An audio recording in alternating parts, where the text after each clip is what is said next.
ကဲအားလုံးပဲမင်္ဂလာပါရှင်အခုတစ်ခါမှဆိုရင်တော့တိမ်ငက်300စင်တိုင်းကြီးမှရရှိနိုင်မဲ့စိန်ဟန်ချင်းဒီဇိုင်းလှကြီးနဲ့မိတ်ဆက်ပေးကြပါရရှင်အခုပြပေးထားတဲ့ဟန်ချင်းကြီးကမမတွေ390ပဲကြာတဲ့မှာဖြစ်ပါတယ်ရှင်ယောက်ျားလေးတွေဝတ်လိုက်တယ်လုံးဝခက်တယ်နေတဲ့ဒီဇိုင်းကြီးပဲဖြစ်ပါတယ်ရှင်စိန်မွေကြီးကြီးလေးနဲ့ပါနော်390ပါရှင်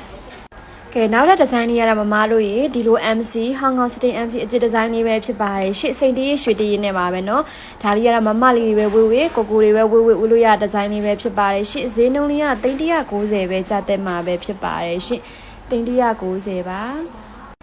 ကဲနောက်ထပ်ပြမဲ့ဒီဇိုင်းလေးကမမတို့ရေเนาะကတိယနဲ့စိန်နဲ့ခတ်ထားတဲ့ကတိယဟန်ချင်းကြီးပဲဖြစ်ပါတယ်ရှစ်စိန်မွင်းကလည်းကြီးတယ်အဟန်လည်းထည့်တယ်ဒီဇိုင်းလေးကလည်းအရန်ဆန်းတော့မမတို့ရေเนาะကြိုင်းနှစ်သက်တယ်ဆိုရင်เนาะ390လေးနဲ့ယူပါရှင်ကြိုင်းနှစ်သက်တယ်ဆိုရင်ပြောပေးပါ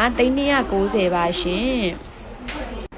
ကဲနောက်ထပ်တော့ဒီဇိုင်းလေးကတော့အခုပြပေးထားတဲ့ဒီဇိုင်းလေးကတော့အရန်ကိုမှလှဒီဇိုင်းကြီးပဲဖြစ်ပါတယ်ရှစ်သူ့ရဲ့ဈေးနှုန်းလေးကတော့340ပဲဖြစ်ပါတယ်ရှစ်ကြိုင်းနှစ်သက်တယ်ဆိုရင်ပြောပေးလို့ရပါတယ်เนาะအခုပြပေးထားတဲ့ကြားဝင်ဟန်ချင်းလေးတွေကိုကြိုင်းနှစ်သက်တယ်ဆိုရင်เนาะ3နှစ်3ကောင်ရဲ့ Facebook Messenger မှာပြီးဆိုင်ခွဲတွေမှာလည်းဒါရောက်ဝယ်အားပေးလို့ရပါတယ်ရှင်